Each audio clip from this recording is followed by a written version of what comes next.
Hello बच्चों, let's start the question and the question says which statement is true for all enzymes.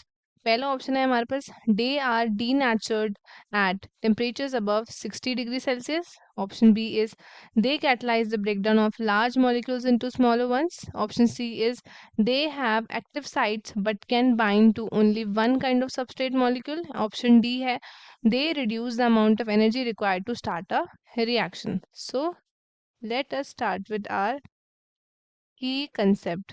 The key concept of this question is enzymes.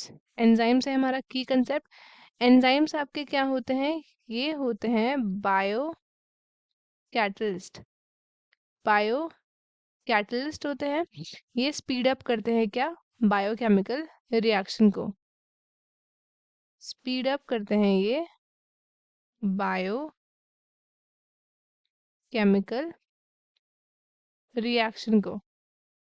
अब क्या होता है कि बहुत सारी आपकी वाइडली एक्सेप्टेड थ्योरीज हैं, उसके बेसिस पे क्या होता है कि जो हमारे एंजाइम्स हैं ये क्या करते हैं, ये आपके बाइंड करते हैं किसके साथ? ये बाइंड करते हैं विद दी सबस्ट्रेट मॉलिक्यूल. ये बाइंड करते हैं with the substrate molecule and form करते हैं एक ट्रांजिशन स्टेट. ट्रांजिशन स्टेट को क्या करते हैं? फॉर्म करते हैं. अब क्या होता है, एक प्रोग्रेस होता है किसी भी रिएक्शन का, जो सबस्ट्रेट आपके सेपरेट होता है प्रोडक्ट से बाय एनर्जी बैरियर, तो वो आपका सबस्ट्रेट उसको क्रॉस करना होता है. तो उस एनर्जी बैरियर को हम क्या बोलते हैं? उस एनर्जी बैरियर को हमने नाम दिया है एक्टिवेशन एनर्जी. Activation energy. तो जो एक्टिवेशन एनर्जी है वो क्या है? Barrier in case of transition state वो आपका far less as compare to activation energy जो आपका बैरियर होगा in the absence of enzyme.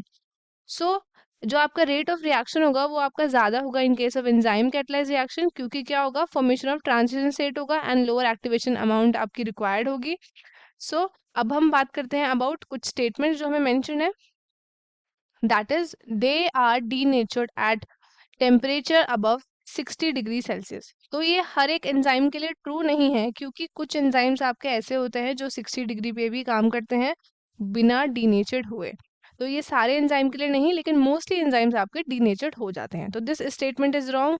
Second है हमारे पास they catalyse the breakdown of large molecules into smaller ones. ये भी हमारा स्टेटमेंट गलत है, क्योंकि हर एक एंजाइम के लिए ट्रू नहीं है. एक्सेप्शंस आपके हर जगह पे अवेलेबल हैं.